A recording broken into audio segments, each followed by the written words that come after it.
Hello students, मैं पायल आज आप लोगों के लिए लेके आई हूँ द हिंदू की वो वाली न्यूज जो कि आपके एग्जाम के पॉइंट ऑफ व्यू से इम्पोर्टेंट है।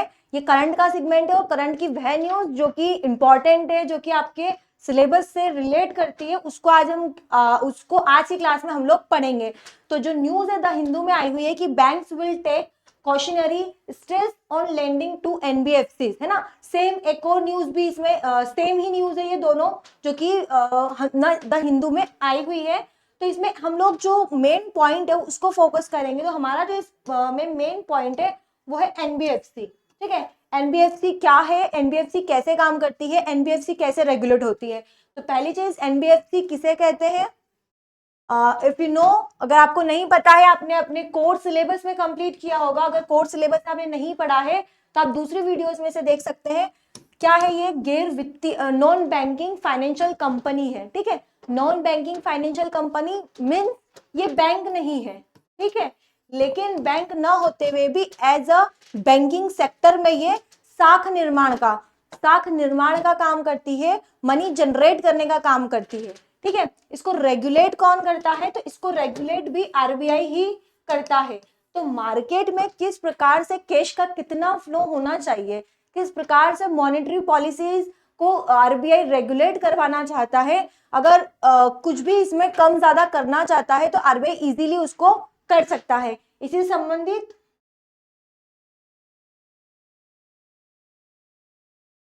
एनबीएफसी गैर बैंकिंग वित्तीय कंपनी होती है जो लाइसेंस के बिना भी सेवाएं प्रदान करती है। कौन कौन सी हो सकती है, सारी चिट फंड कंपनियां हो सकती है ना, हाउसिंग लोन कंपनी हो सकती है। ठीक है, इस प्रकार से क्या करती है, ये लोग ऋण प्रोवाइड करने का काम करती है, जनता को ऋण देती है, जनता से जमाएं स्वीकार करती है, लेकिन यह मांग जमा स्वीकार नहीं करती है। अब मांग जमा का मतलब क्या होता है कि आप एनबीएफसी के अंतर्गत लोन ले सकते हैं, फाइनेंस करवा सकते हैं, उसमें निवेश के तौर पे, है ना। जो भी कंपनियां होती है वो शेयर और बॉन्ड के रूप में काम करती है। क्या करती है, शेयर देती है, बॉन्ड के रूप में काम करती है। तो ये कंपनियां क्या नहीं करती हैं, ये आपका जो डिमांड ड्राफ्ट होता है, डिमांड डिपॉजिट होता है, उसे स्वीकार नहीं करती है। मतलब जो आपके सेविंग अकाउंट्स होते हैं और जो आपके करंट अकाउंट्स होते हैं, ये उसे स्वीकार नहीं करती है, करंट अकाउंट्स को भी स्वीकार नहीं करती है। और इस प्रकार से ये क्या करती है, केवल फाइनेंशियल सपोर्ट करती है। ठीक है, कुछ ऐसे सेक्टर भी होते हैं जहां पे बैंक नहीं जा सकता है, बैंक जाने में असमर्थ होता है। तो वह सारे क्षेत्र जहां पे आम लोगों को बैंकिंग सुविधाएं उपलब्ध नहीं कराई जा सकती है, एनबीएफसी छोटे तौर पर या सूक्ष्म तौर पर वहां पे छोटी छोटी कंपनीज के थ्रू, अपने एजेंट्स के थ्रू लोगों को वित्तीय सुविधाएं उपलब्ध कराती है। ठीक है, अब चूंकि ये बैंक के रूप में भी काम करती है, इनका रेगुलेशन आरबीआई के अधीन होता है। ठीक है, आरबीआई रेगुलेट करती है। ठीक है, गैर बैंकिंग वित्तीय कंपनियां, इन्हें लाइसेंस नहीं मिलता है, आरबीआई से रेगुलेट करती है, ऋण देती है, लीजिंग करती है, माइक्रो फाइनेंस, इंश्योरेंस की सुविधाएं भी ये एनबीएफसी उपलब्ध करवाती है। ठीक है, साथ में एनबीएफसी की मुख्य बात है, बैंकों द्वारा एनबीएफसी को ऋण देने में सतर्कता बरती जाती है ना। बैंकों द्वारा एनबीएफसी को ऋण देने में, मतलब बैंक होते हैं, जो भी बैंक बड़े तौर पर काम कर रहे होते हैं, जिनकी पूंजी 2 करोड़ से भी ज्यादा की है, उनको जो बैंक है वो ऋण उपलब्ध करवाते हैं। ये बैंक इन्हें ऋण उपलब्ध कराते हैं। एनबीएफसी जो ऋण लिया जाता है वो पूरी तरीके से सिक्योर नहीं होता है, क्योंकि सुरक्षित और असुरक्षित ऋणों में संकट के संकेत यह देता है। ठीक है, उच्च रेटिंग वाले एनबीएफसी को प्राथमिकता दी जाती है, क्योंकि ये जो कंपनियां होती है, ये कंपनी अधिनियम 1963 के तहत रजिस्टर्ड होती है। ठीक है, 1963 के तहत रजिस्टर्ड होती है, और इनका जो मुख्य उद्देश्य होता है, ये किस उद्देश्य से काम करती है, तो ये लाभ कमाने के उद्देश्य से काम करती है। ठीक है, और लाभ कमाने के उद्देश्य से ये कभी भी क्या नहीं करेंगे, तो ये कभी भी प्राथमिकता प्राप्त क्षेत्र जैसे कि कृषि क्षेत्र हो गया, लघु उद्योग हो गया, उनको सहायता नहीं करेगी, है ना। और हाई इंटरेस्ट पर भी काम करती है। ठीक है, कभी कभी कस्टमर के साथ में अच्छा कम्युनिकेशन बनाने और अच्छा रिलेशनशिप मेंटेन करने के लिए क्या करती है, ये पब्लिक रिलेशनशिप क्रिएट करती है, और पब्लिक रिलेशनशिप के बेहतर ही ये इंटरेस्ट को नेगोशिएट भी कर लेती हैं। ठीक है, इसी प्रकार से आगे समझते हैं। एनबीएफसी सेक्टर में जोखिम होता है। क्यों जोखिम होता है? कि डिफॉल्टर दरों में वृद्धि होती है। डिफॉल्टर का मतलब होता है, जिसे भी हमने कुछ समय पहले सुना था कि पंजाब और महाराष्ट्र कोऑपरेटिव बैंकिंग जो थी उसमें लोगों ने बड़ी संख्या में धोखेबाजी की थी, धोखाधड़ी की थी। ये फिनटेक कंपनियां होती है, चिटफंड कंपनियां होती है, शेयर होते हैं जो कि हो सकता है कि कोई शेयर डूब गया, उसकी वैल्यू कम हो गई, तो उसके लिए जिम्मेदार नहीं रहती है। ठीक है, तो इस प्रकार से ये काम करती है। किसी भी प्रकार के डिफॉल्टर, यहाँ पे जो एनपीए की समस्या है वो ज्यादा होती है, क्योंकि ये कस्टमर और पब्लिक रिलेशनशिप के बीच काम करती है, पब्लिक पी टू पी के बीच काम करती है, पीयर टू पीयर लेंडिंग के साथ में काम करती है।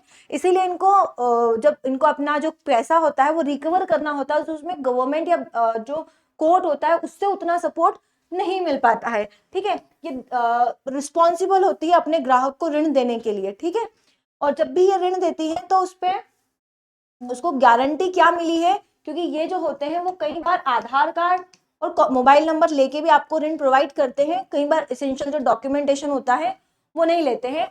और जैसे कि आपने देखा है कि साख सृजन करने का काम करते हैं एजेंट्स को, टारगेट्स मिलते हैं और टारगेट बेस पे ये लोग कंपनियां काम करती हैं। पूर्णतः टारगेट का उद्देश्य लाभ कमाना रहता है। आरबीआई की चेतावनी, एनबीएफसी की वित्तीय स्थिति कमजोर हो रही है। ठीक है, वित्तीय स्थिति कमजोर क्यों हो रही है? क्योंकि इनका एनपीए बढ़ रहा है। बहुत सारे लोगों को ऋण बांट देंगी लेकिन ऋण रिकवरी उतनी नहीं हो पाएगी, या फिर जो प्राइवेट कर्मचारी होते हैं वो कई बार डॉक्यूमेंटेशन इधर उधर करके लोगों को ऋण अवेलेबल करा देते हैं। तो इस प्रकार की समस्या से परेशानी हो सकती है। ठीक है, संपत्ति की गुणवत्ता पर प्रभाव होता है। इसका असर फाइनेंशियल ईयर 2026 में देखने को मिल सकता है। ठीक है, अनुशासन रहित क्रेडिट विस्तार करती है।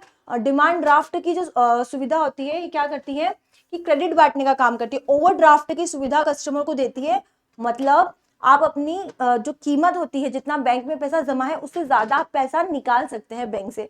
अब ऐसी स्थिति में क्या होता है कि कई बार जो पैसा लेने वाले होते हैं, जो क्रेडिट लेते हैं, वो क्या करते हैं, पैसा ले लेते हैं, जरूरत से ज्यादा पैसा खर्च कर देते हैं और फिर बैंकों को या इन कंपनीज को सही समय पर रिटर्न नहीं करते हैं, जिससे क्या है, इनकी क्रेडिट जो होता है इनका, वो क्रेडिट स्कोर काफी कम हो जाता है। इसके बाद में इनकी रणनीतियां क्या है? इसके लिए उषा थोराट समिति का गठन किया था। ठीक है, जो किस लिए काम कर रही है? एनबीएफसी की स्थिति को सुधारने के लिए काम कर रही है। बैंकों द्वारा शीर्ष स्तरीय एनबीएफसी को ही ऋण दिया जाएगा। ठीक है, एनबीएफसी में जोखिम को कम करने के बावजूद तेजी से निवेश नहीं होगा। बैंकों का ध्यान उच्च रेटिंग वाले एनबीएफसी पर होगा और सतर्कता बनाए रखते हुए किसी नए एक्सपोजर की संभावना रहेगी। ठीक है, अगला पेज, माइक्रो फाइनेंस संस्थानों पर भी प्रभाव पड़ता है जिनकी उपभोक्ता आय में इससे कमी होती है। अच्छा बताइए, जब इसकी वजह से जब एनपीए बढ़ेगा तो क्या होगा कि उपभोक्ता की जो आय है कहीं ना कहीं वो कम होगी, डिफॉल्टर दर बढ़ेंगे और एमएफआई सेक्टर में अनिश्चितता उत्पन्न होगी। ठीक है, उपभोक्ता की आय में कमी हो जाएगी, बहुत सारे प्रभाव पड़ेंगे। एक बात बताइए, ऐसी कंपनी जो मार्केट में लोगों को फाइनेंस अवेलेबल करा रही है, ठीक है, मार्केट में पैसे का फ्लो बढ़ा रही है, अगर मार्केट में जरूरत से ज्यादा पैसे का फ्लो हो गया तो मार्केट में कहीं ना कहीं महंगाई बढ़ने लगेगी, महंगाई अपने चरम स्तर को छूने लगेगी। ठीक है, और उसको कंट्रोल करना मुश्किल हो जाएगा। या फिर कई बार ये कंपनियां जो धोखेधड़ी के केसेस होते हैं तो मार्केट में तरलता की कमी हो सकती है। ठीक है, इन बैंकों की स्थिति, जो कंपनीज होती है इनकी स्थिति खराब होगी। ये जो कंपनियां होती है कभी बहुत ज्यादा लॉसेस में होगी तो बैंकों के ऋण वापस समय से चुका नहीं पाएंगी, तो बैंकों की स्थिति भी खराब होगी। और बैंकों की स्थिति खराब होने से कहीं ना कहीं मार्केट में पैसे का फ्लो कम हो जाएगा, लोग उत्पादन नहीं कर पाएंगे, प्रोडक्शन सिस्टम को प्रभाव पड़ेगा। ठीक है, देश की आर्थिक समृद्धि को प्रभावित होगी। ठीक है, तो इस प्रकार से बहुत सारे नुकसान हो सकते हैं। इसी के अंतर्गत एनबीएफसी P2P भी चल रहा है। P2P भी मतलब आजकल जो आप लोग देख रहे हैं कि आप लोग किसी भी ऑनलाइन प्लेटफॉर्म से ऋण ले लेते हैं। ठीक है, वो सिर्फ आपको वहां पे क्या करना पड़ता है कि आपके अकॉर्डिंग वो इंटरेस्ट रेट तय कर देते हैं। आप बहुत कम इंटरेस्ट रेट लेते हैं, केवल आपको प्लेटफॉर्म फीस देनी रहती है। तो इस प्रकार से P2P भी आपका काम करता है, पीयर टू पीयर लैंडिंग, जिसमें आप ऑनलाइन प्लेटफॉर्म के माध्यम से ऋण ले सकते हैं और आपको कई प्रकार की वित्तीय सुविधा जैसे होम लोन की सुविधाएं भी अवेलेबल करा देते हैं। ठीक है, और आपका क्रेडिट स्कोर सुधारने के लिए भी आपको ऋण दे देते हैं। ठीक है, पर्सनल लोन प्रोवाइड कर देते हैं। तो इस प्रकार से भी आप यहाँ पे एनबीएफसी P2P काम कर रहा है। इसके आगे के लिए अगली क्लास देखते रहिए।